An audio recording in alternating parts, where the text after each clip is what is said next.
Week 0 is almost in the books, and it's an exciting start to the college football season and getting us excited for week 1. We'll take a look at some of the results from this past weekend, talk about a few notes from some of the underrated games, and we'll start with the game that started us off for week 0.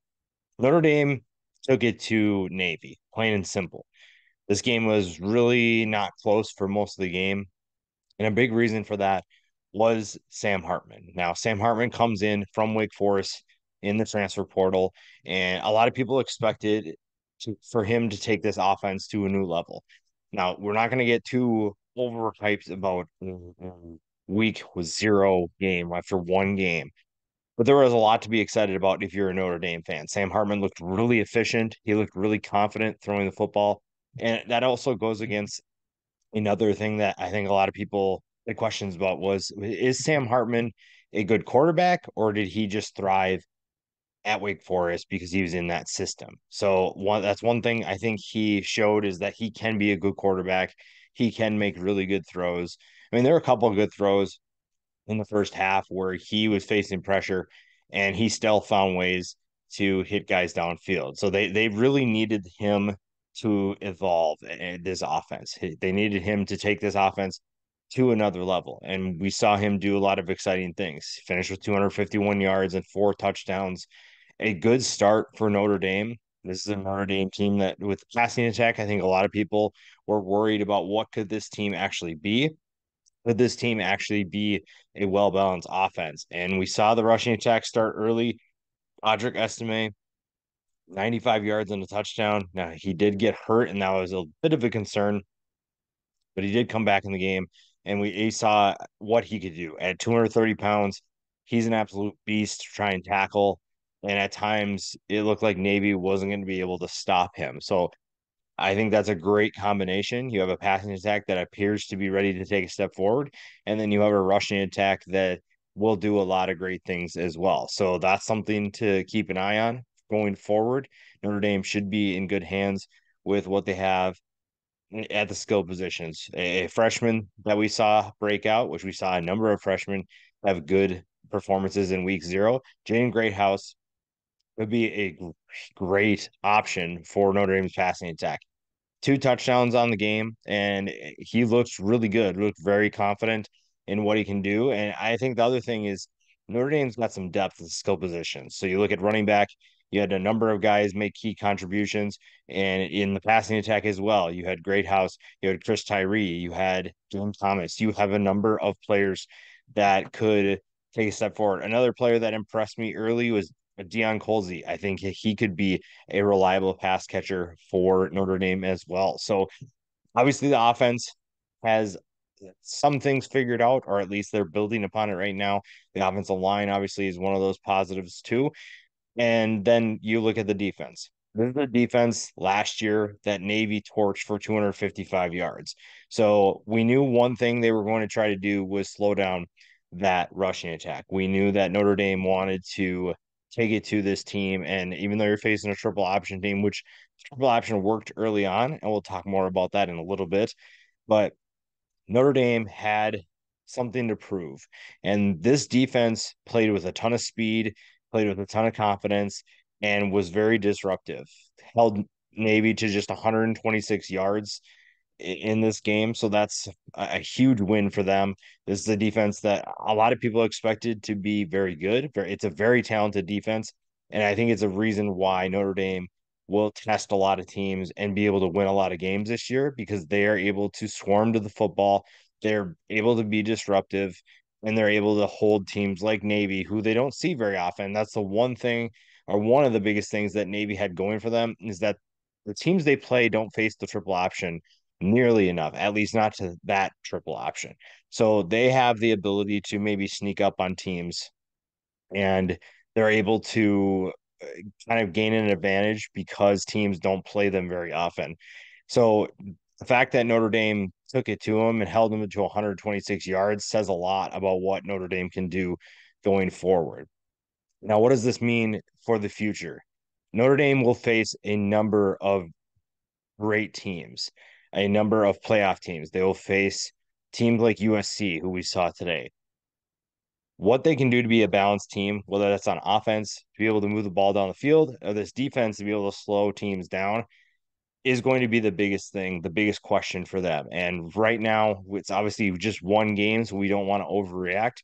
But Notre Dame looked really good. They look like a team that could make that happen. They could compete for a playoff spot. But again, is just one game. But I really like the talent level that we've seen. I really like the potential of what this team could be in terms of the 2023 season. And you're seeing an offense that is ready to take a step forward, an offense that could be more balanced than we've seen in the past. Because really, the passing attack is the one thing that we've seen that was lacking for Notre Dame. So now that they're able to take a step forward, this is also with a new offensive coordinator. So that's really promising. And obviously, Sam Hartman has a big role in that. His ability to provide leadership, provide consistent play, combined with a swarming defense is probably the biggest thing there.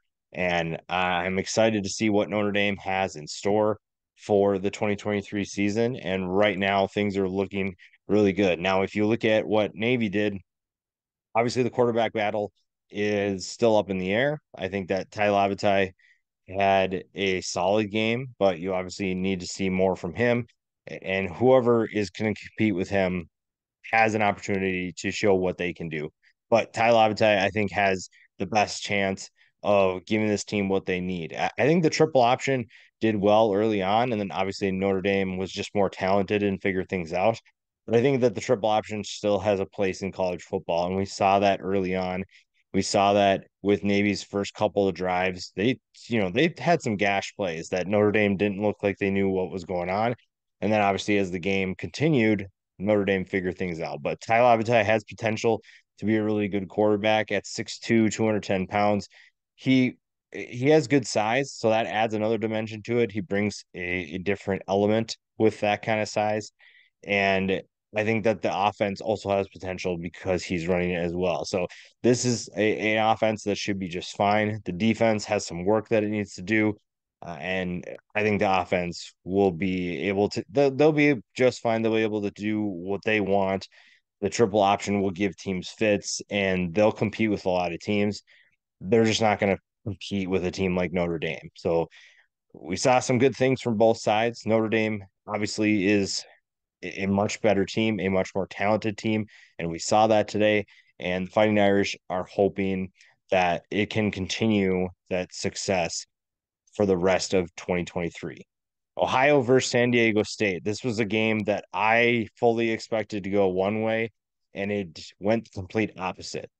Ohio was a team that came in after a 10-4 season, and they had an offense that was loaded with playmakers. They had depth, they had talent, they had everything that you needed to go against a defense that was replacing a ton in the front seven. Now, their secondary, San Diego State secondary, was talented, but I always thought that this was going to take some time for them to figure things out. I always thought it was going to take some time for them to get that chemistry and play at a high level.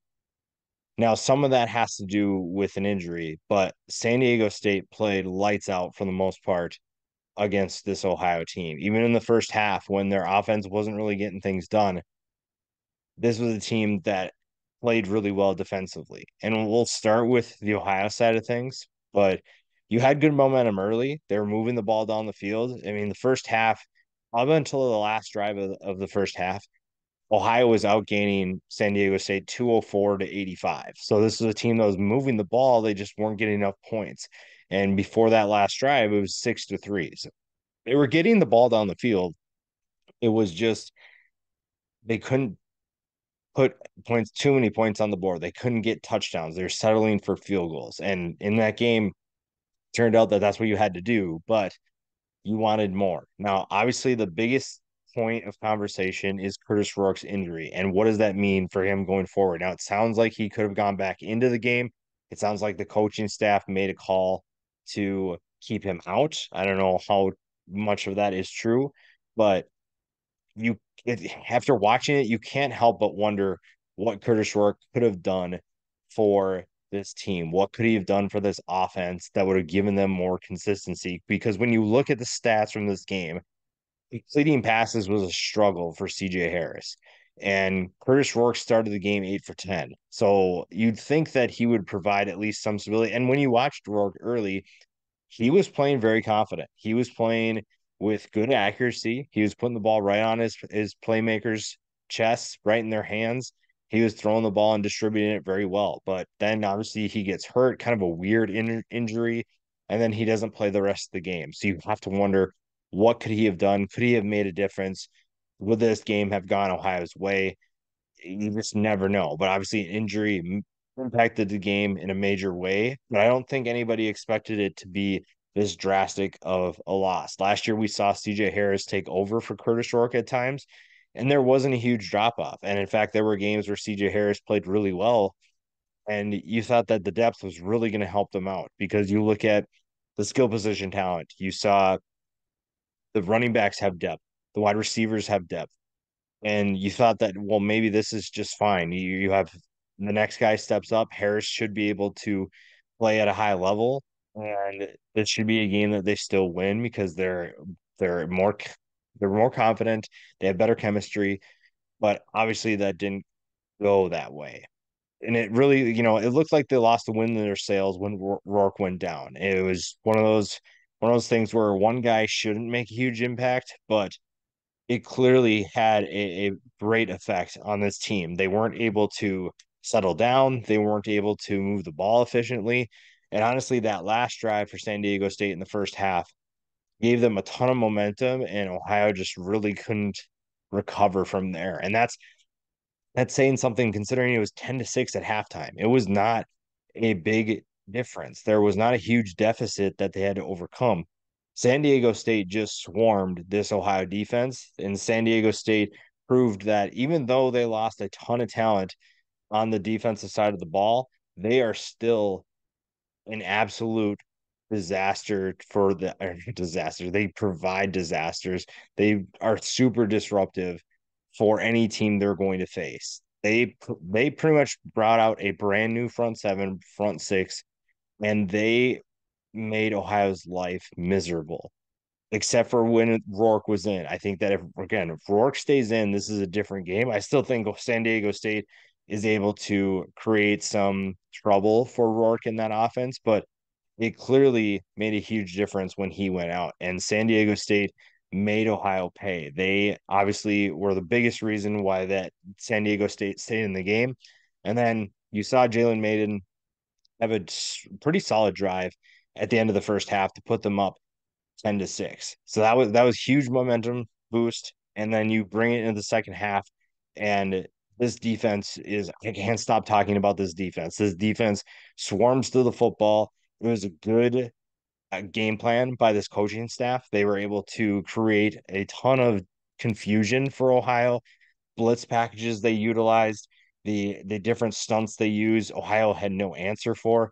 And then CJ Harris made some pretty poor decisions, and three interceptions later, there's a big reason why San Diego State wins this game. So you're looking at a team that it's still going to be good defensively, will still be incredibly disruptive, and that's going to be tough for them to beat. Now, the one thing that I'll point out that they could improve upon is the offensive consistency, because at times they didn't look like they knew what they were doing. Even with Jalen Maiden back, it looked like they were very confused. They couldn't move the ball very efficiently. And even in the second half, they still didn't have a ton of drives where they were moving the ball effectively. They were moving the ball without too many issues. And so that's something that honestly I'd want to keep an eye on, because that will dictate a lot of how successful they'll be in 2023. And one of the key players that stood out, Mark Redmond, had a big game, two touchdowns that really put them in a good position to win the game. And again, this defense is really going to save San Diego State from a lot of headaches. The offense just has to do its part. So if the offense is able to take a step forward, because the rushing attack appears to be fine, and honestly, at times Jalen Maiden threw some really nice passes. It's just that the consistency wasn't there. And now he threw the ball fairly efficiently in terms of completing passes, but the incompletions are all over the place still, and you need a passing attack to complement what should be a pretty solid rushing attack. And then if you're able to do that, that gives you a defense that will let you compete for a Mountain West championship. And this is going to be a Mountain West conference that is very tough to win. You look at what we saw a number of Mountain West teams play and play pretty well. San Diego State obviously wins their game. San Jose State gave USC some trouble. Hawaii gave Vanderbilt some trouble. So there are playing, that's not even including Fresno State and Boise State and Wyoming. You're looking at plenty of other teams that will compete for the top. So I really like what this conference could be. This conference will be very fun. It's just a matter of who's going to be that team or teams that are at the top. USC and San Jose State, talked about them a little bit already, but USC comes out with a win. Not really a surprise there. I don't think anybody expected them to lose this game. It was just a matter of how close would it be. And San Jose State did give them a run for their money. I believe that this was a closer game than a lot of people anticipated, but that's not surprising if you knew what San Jose State was coming into this year. And we'll start with Siobhan Cordero, a solid game, maybe not the best statistical numbers, but he made a number of throws that caught my eye. And I think that he's a player that will be really tough to stop in the Mountain West. He's very fun to watch. He's a competitor. He does not give up. He is really what this team is all about. They do not give up. And, there were a couple times where you could just see the talent level difference. The 22-yard sack in the third quarter is probably the biggest thing that gave them or it gave USC the momentum. And then you give up a touchdown to Zachariah Branch. You give up the kick return after that. And it's just there are certain plays that it just kind of ruined it for San Jose State. But I will say after the first quarter, it was 7-7. San Jose State was giving USC everything they could. The defense at times played really well. I thought that they created some stops that I wasn't expecting. And now you're looking at a team that can move on from this and can work towards a Mountain West conference that they can compete for. Right? This is one of those teams that I said should be very good in the Mountain West, should be very fun to watch. And Cordero is obviously a big reason for that. When you go back and watch the highlights, the plays that he made, he and Nick Nash obviously connected. The two roommates were really fun to watch. The touchdown passes that we saw from these two were really exciting and some really good balls too. And it raises some concerns if you're a USC fan, but San Jose State is a team to keep an eye on for 2023. I believe that they have a chance to compete for a Mountain West championship. And this was a good experience. Even though they lose the game, this was a good experience to show that you can score on USC. You can hang with USC as much as you can, at least. Even with inferior talent, that should build a lot of confidence going forward. And that should mean that this is an exciting team, a potentially dangerous team, depending on who you're facing, and a group of fighters that will not quit. And that's what gave USC the most trouble. Now, obviously, Caleb Williams is just special. There's just not much that he can't do. And we'll talk about some concerns going forward, but Caleb Williams made a lot of throws that just don't make sense. The throw to Taz Washington in the second quarter after he fumbles the snap and then just he doesn't really step into the throw. He kind of just it's like backyard football for him. Everything is just super easy and he doesn't really have to try sometimes. His arm strength is so fun to watch and he makes throws look like effortless. They're just so fun to watch and now he has a ton of talent, even more talent at the skill positions. And we'll talk about that here. Dorian Singer is going to be a nightmare for the Pac-12. I think that's the one thing that stood out for me. He not because he doesn't do anything extraordinary today. He didn't do any one-handed catches, any crazy plays. It's just that he is so refined with his technique and his route running that he's going to make a lot of inferior DBs look bad. He's going to pick up a lot of extra yards because he does the basic things extra than all the other people. And that's on a group that has a ton of talent. And we saw that talent obviously on full display today. We saw Taj Washington with a big play. We also saw his speed. That was something I did not expect on that touchdown. We saw, obviously, we'll talk about Zachariah Branch. We saw Mario Williams get involved.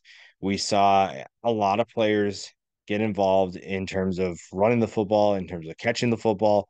So the skill positions on offense are in good hands. And with all of this talent, the guy that stood out the most was Zachariah Branch. Now, obviously, early on, we didn't really hear from him too much.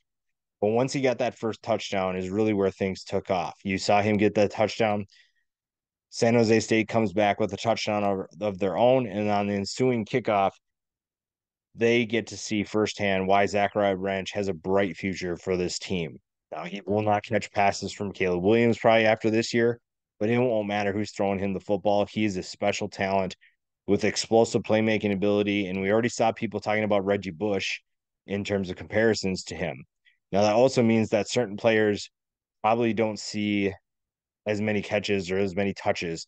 A guy like Brendan Rice, we didn't see from a ton. Mario Williams also was kind of absent, but also, I mean, I wouldn't read too much into it yet, but I just something to keep an eye on. There are certain players that did not get as many catches because they were these freshmen.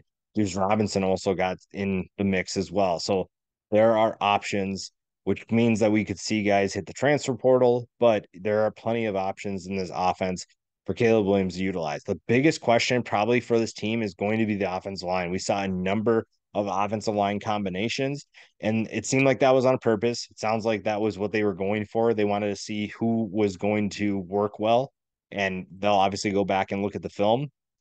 But you have to get Caleb Williams in better positions. There were times where he needed to escape the pocket and needed to make plays on the run. The touchdown in the second quarter is a perfect example of that.